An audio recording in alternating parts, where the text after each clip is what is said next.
મુંબઈના એલએચ હીરાનંદાની હોસ્પિટલના 5 ડોક્ટરોની કિડની રેકેટ ચલાવવાના આરોપમાં મંગળવારે સાંજે પોલીસે ધરપકડ કરી છે. ધરપકડ કરાયેલા લોકોમાં હોસ્પિટલના સીઈઓ સુજીત ચેટર્જી અને મેડિકલ ડિરેક્ટર અનુરાગ નાયકનો પણ સમાવેશ થયો છે. ખોટા ડોક્યુમેન્ટના આધારે નકલી સંબંધી બનાવી કિડનીની ખરીદી અને વેચાણ થતું હતું. રાજ્યસભામાં આજે કાશ્મીરમાં ચાલી રહેલી હિંસા અને અશાંતિ મુદ્દે ચર્ચા થશે. મંગળવારે રાજ્યસભામાં જમ્મુ કાશ્મીર મુદ્દે ભારે હોબાળો થયો હતો.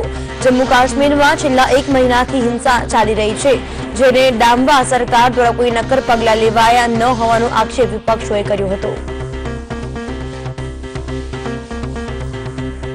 ઉનાના સમઢિયાળાના દલિતો પર થયેલા અત્યાચારના પડઘા ગુજરાતથી લઈને દિલ્હી સુધી પડ્યા છે, ત્યારે કેન્દ્રીય ગૃહ મંત્રાલયે રાજ્ય સરકારનો એક મહત્વનો આદેશ આપ્યો છે.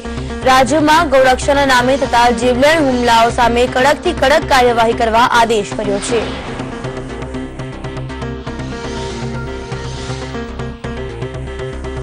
અરુણાચલના પૂર્વ મુખ્યમંત્રી કલિખો પુલનો મૃતદેહ તેના જ ઘરમાંથી મળી આવ્યો છે. કલિખો પુલે ઘરમાં ગળે ફાંસો લગાવી આત્મહત્યા કર્યાની આશંકા સેવાઈ રહી છે. 6 મહિના સુધી કલિખો પુલ અરુણાચલ પ્રદેશના મુખ્યમંત્રી રહ્યા હતા. 9 ફેબ્રુઆરીથી 13 જુલાઈ સુધી અરુણાચલના મુખ્યમંત્રી રહ્યા બાદ સુપ્રીમ કોર્ટના નિર્ણય બાદ તેમને પોતાનું પદ છોડવું પડ્યું હતું. હંમેશા વિવાદમાં રહેવા માટે જાણીતી લેખિકા શોભા ડેએ વધુ એકવાર વિવાદ સર્જ્યો છે. આ વખતે શોભા ડેએ રિયો ઓલિમ્પિકની ભારતીય ટીમ પર નિશાન સાધ્યું છે. શોભાએ ટ્વીટ કરીને લખ્યું કે રિયો જાઓ અને સેલ્ફી લો અને ખાલી હાથે પરત આવો. ધન અને અવસરની કેવી બરબાદી છે. લેખિકાના આ ટ્વીટ બાદ લોકોએ તેનાથી ખાસી નારાજગી દર્શાવી છે. खिलाड़ी जो वहां पहुंचते हैं, ठीक है, मेडल नहीं मिलता होगा, लेकिन उनको इस प्रकार उनके बारे में कहना, ये मैं मानता हूं कि अच्छी बात नहीं है, उनका अपमान है. अभी तक ओलंपिक में जिस तरह भारत की परफॉर्मेंस रही है, उस पे शोभा डे का जो ट्वीट है काफी सही उतरता है, क्योंकि अभी तक तो यही लग रहा है कि ये जो प्लेयर्स हैं ये जाके सेल्फी ले रहे हैं, रियो घूम रहे हैं और एक भी मेडल नहीं मिला है. जबकि छोटी कंट्रीज जो इंडोनेशिया है, मंगोलिया है, उज्बेकिस्तान है, इनको 1-1, 2-2 मेडल मिल चुके हैं.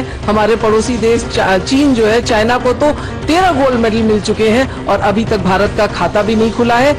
देखिए, पहली बात तो अगर वो ऑथर है तो अगर कुछ उसको खिलाड़ियों के लिए कुछ कहना था तो पॉजिटिव कहना चाहिए था.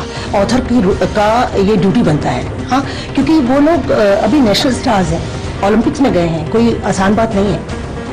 6 साल लग जाते हैं खिलाड़ी को उस लेवल तक पहुंचने के लिए और इतना दमखम गट्स चाहिए ओलंपिक में क्वालिफाई करने के लिए. हमारे 123 लोग कहते हैं ना 123 करोड़ में मेडल नहीं है. अरे मैं तो ये कहती हूँ कि 123 करोड़ में 100 ऐसे तो निकले जिन्होंने क्वालिफाई किया. 16 વર્ષની લાંબી ભૂખ હડતાળનો આખરે અંત આવ્યો છે. મંગળવારે ઇરોમ શર્મિલાએ પારણા કર્યા હતા. સમયગાળા બાદ આખરે ઇરોમ શર્મિલાને હોસ્પિટલની નજર કેદમાંથી મુક્તિ મળી છે. ઇમ્ફાલ કોર્ટે શર્મિલાની જામીન અરજી મંજૂર કરી છે. ₹10,000ના બોન્ડ પર શર્મિલાને જામીન આપવામાં આવ્યા છે. મણિપુરની લોખંડી મહિલા ઇરોમ શર્મિલાને ન્યાયિક મેજિસ્ટ્રેટ સામે રજૂ કરાશે.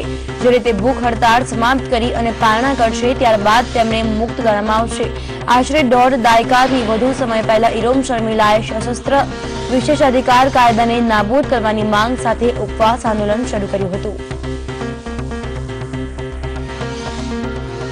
મુંબઈ પોલીસે ઝાકીર નાઇક અને તેમની સંસ્થા IRF સંબંધે રાજ્યના મુખ્યમંત્રી દેવેન્દ્ર ફડણવીસને રિપોર્ટ સોંપ્યો છે, જેમાં ઝાકીર નાઇક પર બે જૂથો વચ્ચે તણાવ ફેલાવવાનો આક્ષેપ લગાવવામાં આવ્યો છે. ઉત્તર પ્રદેશના બુલંદ શહેરના ચર્ચિત સામૂહિક બળાત્કારના મામલામાં આખરે મુખ્ય આરોપી સહિત 3 લોકોની ધરપકડ થઈ છે અને આરોપીઓ પાસેથી મહિલાઓના ઘરેણાં અને પૈસા પાછા મેળવવાની વાત પણ પોલીસ કરી છે. જોકે આ કેસનો વધુ એક આરોપી હજુ પણ ફરાર છે.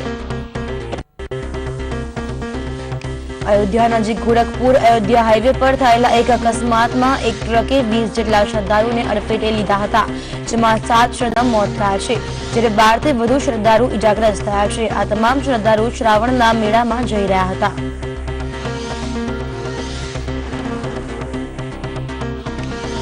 રાજસ્થાનના જયપુરમાં એકવાર ભારે વરસાદના કારણે જનજીવન અસ્તવ્યસ્ત થઈ ગયું છે. છેલ્લા 24 કલાકમાં ભારે વરસાદને કારણે ભીલવાડા અને ચિત્તોડગઢમાં પૂરની સ્થિતિનું નિર્માણ થયું છે. ચિત્તોડગઢમાં એક દિવસમાં આશરે 16 ઇંચ વરસાદ નોંધાયો છે. શ્રીકાર વર્ષા બાદ બંને જિલ્લાને હાઈ એલર્ટ જાહેર કરાયું છે. પૂરની સ્થિતિમાં એરફોર્સના જવાનોની કામગીરી કાબિલે તારીફ હોય છે. અમે તમને સ્ક્રીન પર જે દ્રશ્યો બતાવી રહ્યા છે તે રાજસ્થાનના છે, જેમાં એરફોર્સે દિલધડક ઓપરેશન કરી 4 જિંદગીને બચાવી લીધી છે. ભીલવાડા નજીક પૂરમાં ફસાયેલા 4 લોકોને એરફોર્સ દ્વારા બચાવી લેવાયા છે. ગંગા અને યમુના નદીના જળસ્તરમાં સતત વધારો થઈ રહ્યો છે.